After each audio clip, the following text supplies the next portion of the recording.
आज भी सारे बच्चे जा रहे हैं गर्दनीबाग धरना स्थल और शांतिपूर्ण ढंग से धरना करेंगे और पूरी तरह से रूल ऑफ लॉ को ध्यान में रखते हुए, और सरकार से भी कहते हैं, बीपीएससी से भी कहते हैं, आप भी रूल ऑफ इक्वलिटी का ध्यान रखिए। और यह आंदोलन 2.0 है। इसको हम लोगों ने 2.0 नाम इसलिए दिया है क्योंकि पिछला जो आंदोलन था उसमें सरकार का आरोप था कि इसमें राजनीतिकरण हो गया है। तो अब ये आंदोलन जो हम लोग कर रहे हैं ये बिल्कुल रूप से, एकदम शुद्ध रूप से छात्रों का आंदोलन है। हम शिक्षक एक अभिभावक के रूप में उनका मार्गदर्शन कर रहे हैं कि वो लॉ एंड ऑर्डर भी मेंटेन रखे, बीच में कोई आके उनके भीड़ का गलत फायदा ना उठा ले। तो 2.0 में क्या है कि कोई राजनीतिक हस्तक्षेप हम लोग होने नहीं देंगे और ये 2.0 आंदोलन री एग्जाम लेकर ही लौटेगी। क्योंकि पिछले बार ऐसा हुआ था कि कुछ पॉलिटिकल पार्टियां थी, वो ओवरटेक कर रहे थे, वो बीच में घुस गए थे, जिसके कारण छात्रों को भी परेशानियां झेलना पड़ा। तो क्या इस बार कोई पॉलिटिकल पार्टी? इस बार हम लोग किसी पॉलिटिकल पार्टीज को एंट्री नहीं दिए हैं। ये शुद्ध रूप से हम छात्र और विद्यार्थियों लोगों का आंदोलन रहेगा।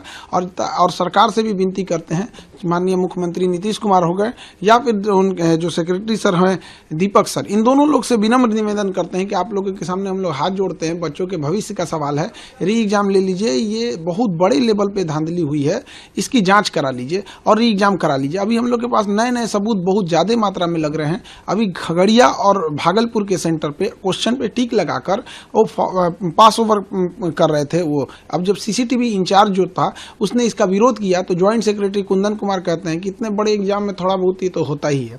इसके अलावा सिवान का एक कॉलेज है जिसका हम लोग नाम हाईकोर्ट में बताएंगे, उसमें ब्लू कलर का बेंच लगा हुआ है, लंबा सा हॉल है और उसमें 35 मिनट एक्स्ट्रा टाइम दिया गया है। मोतिहारी का एक कॉलेज है जिसमें रूम नंबर 20 और 35 में वॉशरूम जाने के बहाने एक बच्चा उठता है और उसके जगह पे जो दूसरा बच्चा आता है वो दूसरा रहता है, चेंज हो जाता है, कैंडिडेट चेंज हो जाता है। तो इस तरह की जो बड़े बड़े धांधली हुई है इसकी जांच करा ले सरकार। और गया और नवादा के ना डीएम का कोई रिपोर्ट आया, ना ट्रेजरी इंचार्ज का कोई रिपोर्ट आया, जो इस बात की पुष्टि करता है कि जो हम लोगों ने आरोप लगाया था, जो सबूत ढूंढने में 2 महीना समय लगा, वो बिल्कुल सही सबूत था। आप कह रहे हैं कि धांधली हुआ है, लेकिन बीपीएससी तो कह रही है कि कुछ हुआ ही नहीं। बीपीएससी ही मेन कल्प्रिट है। दुनिया का कौन चोर कहा है कि हम चोरी किए हैं?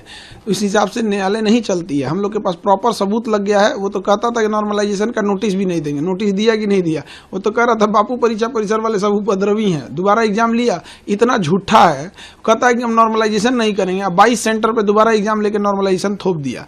इसका कोई, इसकी मिली भगत है सब कुछ। आप 13 तारीख को परीक्षा लेते हैं, उसमें 6% रिजल्ट होता है और 4 जनवरी को परीक्षा लेते हैं, उसमें रिजल्ट हो जाता है 19%। हम लोग पे कितना केस मुकदमा किए, कितने एफआईआर किए, वकीलों का चक्कर लगा लगा के हम लोग परेशान है, कोर्ट का चक्कर लगा लगा के। और प्रशासन का यही रवैया रहा तो अब हम भी वकालत करने जा रहे हैं। अब अपना केस खुद लड़ेंगे। 5 गो 7 गो एफआईआर करके रख दिए हैं लोग। जिसको देखो एक उधर से नोटिस थमा देता है, एक इधर से नोटिस थमा देता है। राजनीतिक पार्टी वाले भी धमकी देने लगते हैं कि एफआईआर होगा। तो हम तो एक चीज देखे हैं, एफआईआर से हम लोग नॉर्मल साधारण व्यक्ति डर जाता है, लेकिन वकील लोग एफआईआर को बहुत अच्छे से हैंडल कर लेते हैं। तो अब हम भी जा रहे हैं वकालत करने, क्योंकि सरकार का अगर यही रवैया रहेगा, आयोग का यही रवैया रहेगा, तो डेली डेली उठाना रहेगा केस मुकदमा, तो उससे अच्छा कोर्टे में बैठ के आदमी अपना केस खुद लड़ेगा। अब आप शिक्षक के साथ साथ वकील भी बनेंगे? अब वकील बनने जा रहे हैं हम। अब डिसाइड कर दिए हैं कि अब इस साल से हम वकालत करने स्टार्ट कर देंगे और उसके बाद धीरे धीरे, चूंकि वकालत बड़ा लंबा प्रक्रिया होती है, बहुत जटिल प्रक्रिया है। भारत में वकीलों की कोई कमी नहीं है, एक से एक विद्वान वकील है। तो अब धीरे धीरे सतत प्रक्रिया है, लेकिन हम लोग को कोई बाहरी केस नहीं लड़ना है। उसी चीज का स्पेसिफिकेशन करना है कि जो बच्चों के धरना प्रदर्शन और इस सब में उनका न्याय दिलाया जा सके, ताकि उनको इधर उधर भटकना ना पड़े और उनको एक विश्वास हो कि अगर हम प्रदर्शन कर रहे हैं, पुलिस हमारे पे एफआईआर करेगी, डिटेन करेगी, अरेस्ट करेगी, जेल करेगी। तो खान सर जो उनके साथ लड़ रहे थे, कोर्ट में भी लड़ेंगे, वकील के ड्रेस में लड़ेंगे, ये वादा है। क्या कोर्ट से कितना आपको उम्मीदें न्याय है? क्योंकि जिस तरीके से कोर्ट में केसेस चल रहे हैं, तो क्या लगता है कितनी उम्मीदें आपको लग रहा है? कोर्ट में अब पहले नहीं लग रहा था कि हम लोग को क्या होगा क्या नहीं, क्योंकि सबूत उतना प्रॉपर हम लोग के पास था नहीं। लेकिन अब हम लोग को एकदम कंफर्म हो गया है कि अब जीत हम ही लोग की होगी, क्योंकि इस पूरे प्रोटेस्ट के दौरान हम लोगों ने बहुत सारे सबूत जुटा लिए हैं। अब ये आंदोलन 2.2 है। अब इसमें आज का दूसरा दिन है। आज फिर हम लोग जाएंगे गर्दनीबाग और शांतिपूर्ण ढंग से धरना देंगे। कितने की संख्या में आज छात्र रहेंगे? हजारों की संख्या में छात्र रहेंगे, जैसे पिछली बार भी थे।